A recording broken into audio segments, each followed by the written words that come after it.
Good evening, everyone! Welcome back to Cackling Pumpkins, and here on another Nightmare Journal. Now, this is a dream I've actually discussed on a video back in the Gothic Slender Man days, back in like 2014. That was the year I had this dream. And I only made that video because the dream was so extremely surreal that I actually wanted to talk about it.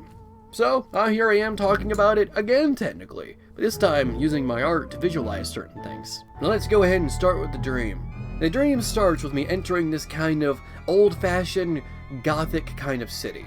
There are no huge structures, it feels like a regular town, regular buildings, very modest-sized buildings. It looks like a regular neighborhood, right? If I were to describe it into more detail, I would just say it doesn't look like a very American neighborhood. It feels like an old-fashioned English town, like from like old United Kingdom or old England. I don't know how to describe it. The roads weren't very flat, they were almost made with brick or rock. The buildings looked like they were made of stone. Everything seemed like it was made of cement. And then I realized the town I was at was actually elevated. You go to the side of the town and you look down, nothing but clouds. This place was elevated by an absolutely massive pillar of stone and cement. Not exactly sure what this town was meant to symbolize. Maybe perhaps it was just sort of a place of hopelessness, or maybe like an afterlife of some sorts. I'm not exactly sure what the place was meant to symbolize or represent, but the fact that this place was all by its lonesome, yet up in the sky all the way up, perhaps maybe that's one of the things that inspired the Kingdom of Gothindel from my webcomic Alice Darksing, because that is also a place that was mysteriously elevated into the sky past the clouds by a giant thing of stone and cement. Maybe I indirectly took inspiration from this dream and didn't even realize it. It's entirely possible. But anyway, this place seemed almost completely abandoned. There was no one around here, and I seemed lost. And obviously there was no way out, because it's not like I just got on here through like a stairwell. I do remember first getting into the town through stairs, but then going back, the stairs would just kind of end at a certain point. You wouldn't be able to get completely down safely. So I was just wandering around, looking around this place, maybe looking for some help or another way down. Maybe there's an elevator on the inside. Maybe there's another stairwell. Maybe there's someone who could just help out. And eventually, I start seeing this giant metal dragon just flying around the kingdom. It wasn't doing anything. It wasn't trying to attack me. It wasn't intimidating me. It didn't even seem to really notice me. It's just circling around this sort of town in the sky. The dragon, like I said, was made out of scrap. It was made out of metal. It seemed more mechanical than anything else, but still somehow organic. Or at least sentient. At least it's what it seemed like. Perhaps maybe it was a guardian of the town. Maybe it was some kind of overwhelming threat. I'm not exactly sure. Never got the answer. I would just see it circling around this place. It would be emitting smoke. It would be mechanical, made of metal, steel, some stone elements, but it still seemed sentient, organic, and aware of its surroundings. It just didn't really seem to be doing anything else besides circling this town. It wasn't there when I first got there. It would just kind of arrive. Terrifying when you first see this thing just come up from the clouds. But in the end, I decided to get inside to hide because I was scared of this thing. What if it was out to get me? I hoped that it didn't notice me, and what it was inside was a completely abandoned home. There was no furniture, there was no appliances, no sink, no bathroom, no nothing. Just wooden floors, flat, detailless walls, and very little windows. So I decided this is the place I need to stay for a bit until that thing's gone, or until I can at least collect my bearings. I stay there until nighttime, and I wake up in the middle of the night. There is now a completely different creature, now just sitting on the windowsill. It seemed like a bodiless head, a decapitated head, just sitting on the windowsill.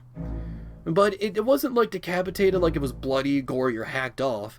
It seemed like it really was just a head and a neck, and it was like a stub. It was more like a mannequin head. Like, I actually have a mannequin head, I could use it as a reference. It was something like this, right? Without the hair, without all the details, without the makeup or anything, it seemed like just a regular, like gender-ambiguous head. In other words, I'd probably compare it to, get over here, Mr. Blank's head. It looked more like, actually, now that I look at Mr. Blank, I was gonna say it, the head looked exactly like Mr. Blank's head, and I didn't even get Mr. Blank. This is before Mr. Blank even came into my life. Stay there, mister. You know what? No, you're gonna sit here. You're gonna go ahead and observe the things that are happening, my friend.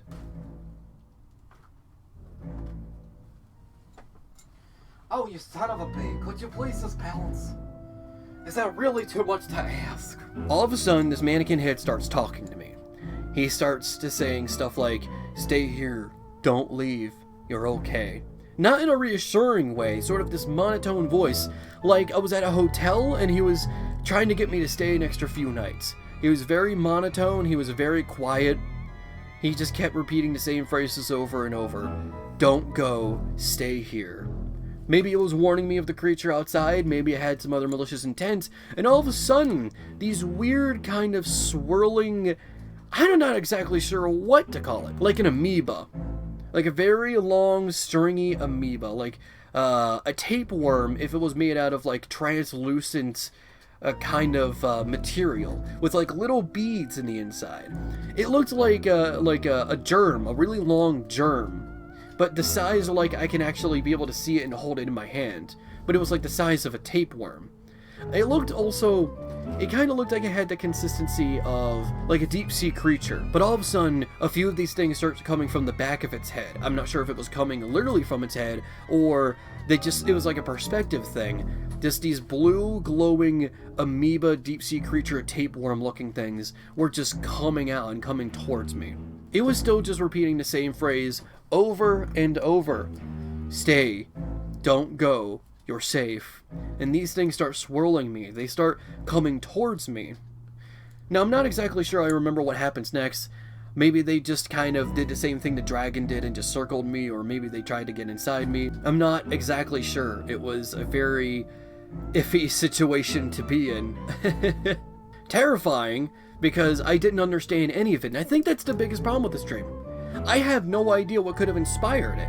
I have no idea what could have, like, what it could all mean if it did have any sort of meaning. And I don't even remember, like, what I was, like, maybe, like, media I was consuming that could have inspired any of that. Like, I was listening to creepypastas that probably could have played a part in it. What could have inspired that town that has its own giant cement tower just being in the clouds? What could have inspired the scrap metal dragon? What could have inspired the weird mannequin head and those weird amoeba things? What could have inspired any of that? What did it all mean? And that's what confuses me still about this dream. Less, like, everything that was there, more what it all means, because nothing really happened in the dream now that I think about it. I just kind of ended up in this place, wandered around it, this dragon showed up, but it didn't do anything, it just circled around the place. I hid inside a house. This mannequin head started talking to me with repeated phrases. These weird blue glowing amoeba deep-sea creature looking things started swirling me. Nothing really seemed to happen in the dream. It all just kind of was there.